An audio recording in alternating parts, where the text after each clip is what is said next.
Em 6 anos, quase 6 mil armas foram extraviadas de caçadores, atiradores esportivos e colecionadores, os chamados CACs.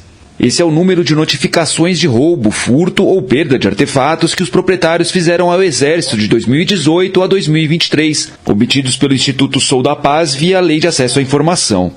Há indícios de que o número real de armas desviadas seja ainda maior e que muitas delas tenham sido usadas em crimes e casos de violência armada em diferentes partes do país. As áreas em que tem maior quantidade de armas registradas também são áreas com altas quantidades de desvio. E a gente viu isso também no movimento, de comparação de 2018 para 2023. Por exemplo, as regiões militares que englobam a região norte do país, são regiões que, quando a gente olha quem tinha cadastro de CAC, tinham menos de 5 mil pessoas com cadastro de CAC em 2018. E a gente passa para mais de 90 mil em 2023. Então, um aumento muito grande, de mais de 1000%. É um número que assusta, mas o que assusta ainda mais é a subnotificação. Porque a gente sabe que esse número reportado não chega perto do que realmente pode ter sido desviado. E uma sinalização disso é que na própria campanha do recadastramento de armas, 6 mil armas de calibres restritos, que são justamente as armas que o governo tem que ter maior controle, não foram recadastradas. E até agora a gente não sabe se isso foi investigado. A responsabilidade pelos CACs será transferida do Exército para a Polícia Federal a partir de 1º de janeiro de 2025, decisão que agrada especialistas. Isso porque a PF tem mais capacidade de investigação, portanto poderia controlar melhor os proprietários de armas. Em tese, também ajudaria a evitar falhas para avaliar a permissão, algumas delas identificadas pelo Tribunal de Contas da União. Há casos de CACs condenados ou que cumprem regime semiaberto e que conseguiram autorização para o porte de armas. O tribunal identificou mais de 5 mil pessoas que tinham antecedentes criminais, o que seria uma proibição ao acesso, e que mesmo assim conseguiram comprar armas. Pessoas, cadastros que faltava o CPF, faltava o número da arma, faltavam informações muito básicas. Então a gente sabe que essa concessão do registro não foi tão cuidadosa.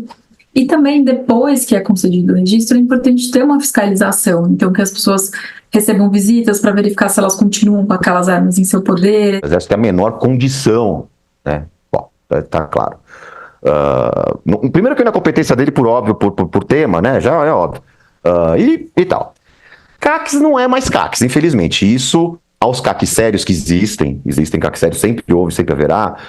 Eu sempre digo, CAC que é sério deve ser contra Bolsonaro, porque arrebentou com a categoria. Porque trouxe um monte de bandido para uma categoria que sim era séria. Hoje os CACs, as pessoas estão nessas matérias, é que nem o bom policial, né? Que paga o preço do mal. Mesma coisa aqui e made in Bolsonaro. Desde o início de 2023, o governo Lula tem feito uma série de medidas para tentar diminuir o número de armas em circulação no país. Dezenas de portarias e decretos foram publicados para reverter a corrida armamentista promovida pela gestão de Jair Bolsonaro. Durante o governo de extrema-direita, cada caçador, atirador ou colecionador foi autorizado a comprar até 30 fuzis e 30 pistolas. A gente está falando de pistolas calibre 9mm, fuzis semiautomáticos, armas que o crime organizado sempre teve muito interesse, mas que elas tinham uma circulação interna mais restrita. E já é possível dizer que foram mais de 600 mil pistolas 9mm vendidas durante o governo Bolsonaro.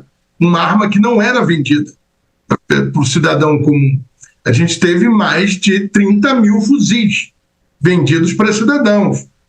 E agora o que a gente se preocupa é com a possibilidade do desvio dessas armas. De fato, os decretos do ano passado, eles estabeleceram várias mudanças importantes.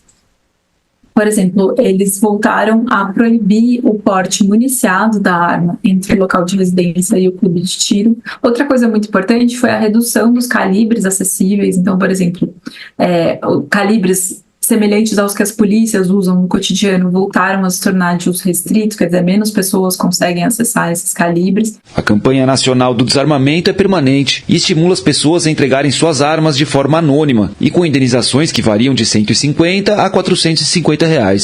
No entanto, a medida é vista como insuficiente e defasada num contexto em que os preços das armas dispararam. Uma equação difícil de fazer, mas que pode trazer resultados positivos. Quando a gente fala de um programa de recompra, seria algo adicional, além da campanha de entrega que continua existindo, mas também um projeto para estimular essa recompra pelo Estado das armas mais novas e que estão em plenas condições de uso. O que a gente vê muitas vezes na campanha de entrega voluntária são armas de qualidade muito variada.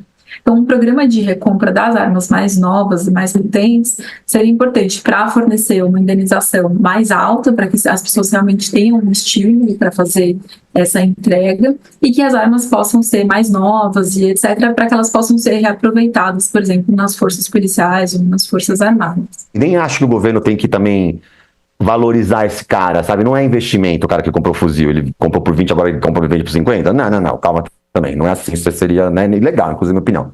E também nem acho que por 20. Mas, né, eu tenho certeza que os técnicos do governo, da Fazenda, da Justiça conseguem fazer uma conta muito mais competente que a minha e chegar num número que é bem justo.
A desigualdade está no centro dos debates, em termos econômicos, mas também políticos, sociais, culturais.